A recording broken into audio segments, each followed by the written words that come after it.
Hi everyone, it's a pleasure again to come back here and be with you guys again. This is Starr Ravenhawk and welcome. As I've stated before, I know you can be watching a lot of other videos, and I know you do, and I'm happy that you're able to watch mine and appreciate it. So welcome back and thank you. Anyways, this is a continuing part two of dispelling beliefs and myths about witches. And I wanted to kind of go into the sexual side of us, our gods and goddesses, whether we believe in Satan or the devil, things like that.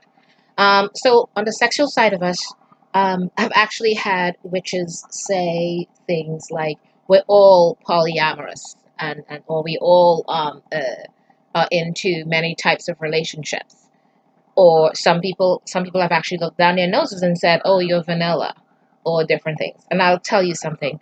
I think that should never be on the table because your sexual orientation or your sexual choices has nothing to do with what you are as a witch. One does not uh, come combined with the other in terms of what and who you are. So there are many of us with different choices of what we are in lifestyles, and that goes in general with people in general. Your lifestyle sexually has nothing to do with anything else. To subject anyone to saying things like you're vanilla or you're whatever it is, that's their choices. Don't put them down, because that's in a sense putting them down and saying, well, I'm adventurous and you're not. It's entirely up to that person what they want to do or not do with their own bodies. Again, that's their choices. You or no one else has that right to say what they can and cannot do with their bodies, or be judged for it. Otherwise, we're just like everybody else out there, judging everyone for everything. I mean, get over yourselves, kind of a thing. And that's all I'm really going to say about that, because honestly, we all have our different thoughts and wishes and patterns on that, and we should follow that without anyone judging us. My only thing I have against anything is, honestly speaking, I'm quite open to a lot of things, except for anybody that's harming an animal. Animal can't say yes or no, or children.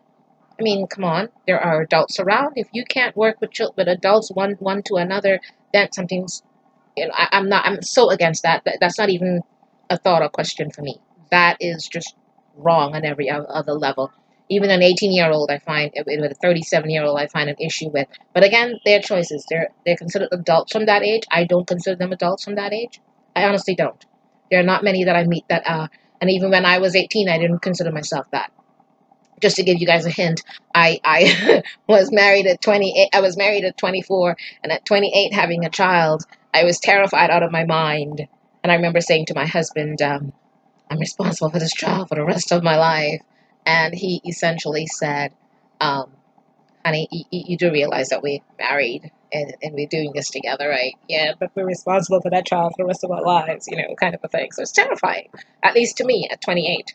So, and at 21, I have my son is at 21, and he makes, we all make mistakes, and we all still going through trial and error, you know. But you know, to decide someone is adult enough to have a sexual choice under the age of 18, I think adults, if they were one with the other, same ages, that's different than another adult grown up way over the age of 25 being with someone younger. That's against my thing. I don't, yeah, I will not accept that one. I'm sorry. We all have our things of what we will accept or not accept. So I'm gonna get off that that part of the topic, okay? In terms of our gods and goddesses, I'll tell you that's another one that's open to interpretation with each person and with each witch, because we all have our different beliefs. There are many witches who believe in one god or one goddess. There are many witches who believe in one divine entity or one universal being. Um, there are so many different beliefs, and then there's my belief. Again, to me, in my head, it's logical to me and my belief system with it. I believe that there are many gods and many gods and goddesses, and each one specializes. Yes, gods and goddesses are multitaskers, and they are multi talented, and they can do many things. But I believe that, just like a doctor, who is a surgeon or whatever it is, like my uncle was a brain surgeon. and he is a doctor who's very well, and he teaches people how to be doctors and things like that. So he covers a lot of different areas of being a doctor, but his specialty is brain surgery.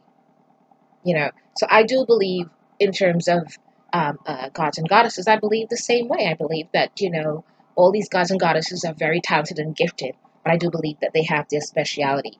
I also believe that despite what everyone gives them attributes of in this lifetime that have all been passed down, with them saying, well, this particular god or goddess is da da da da da, and has these attributes, and that's it.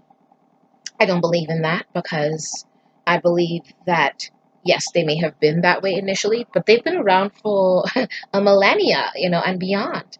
And if you think in terms of it with children, um, children have a tendency to grow up, right? I mean, we see them as little kids, 2, 3, 4 years old, and they're growing up, and then suddenly they're this adult in front of you, and you're like, oh my goodness, I remember you when you were this small, and all we think about them for some reason is back to then, and we're not seeing this adult that has grown into someone who's different and grown into who they are and their own rights and other things that they've learned.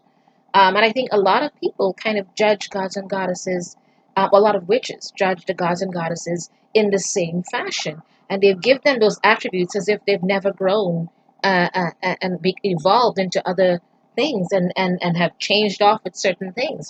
And I believe they did or do. I believe that we can start with where people have said they are, but then grow from there. Learn to individually get to know them so that you can know what has evolved, what has changed, because it's a similarity to, I'm comparing it to, on my altar people would say, well, the gods and goddesses I've got there, they don't get along. How do you have, it's wrong of you to have them all on the same altar. Well, I'm sorry. My gods and goddesses on my altar love each other, they care about one another, they get along, and even if they don't quite love each other, they get along, and they all work for me. Not for me, I shouldn't say that. They all work with me in that sense. And I'm very grateful to them for that. Um, and they get along just fine. It's New York City. We don't have a lot of space, so we do what we do. So, um, yeah, my gods and goddesses get along just fine. Just letting you guys know. And I will come up with another video, because I don't like to do long videos. All right. Anyways, thank you guys, and I hope you enjoyed. And please do subscribe, and come back to visit my videos. Thank you. This is Starr Ravenhawk, and you're welcome to get in touch with me at any time and make any comments. I appreciate it. Thank you.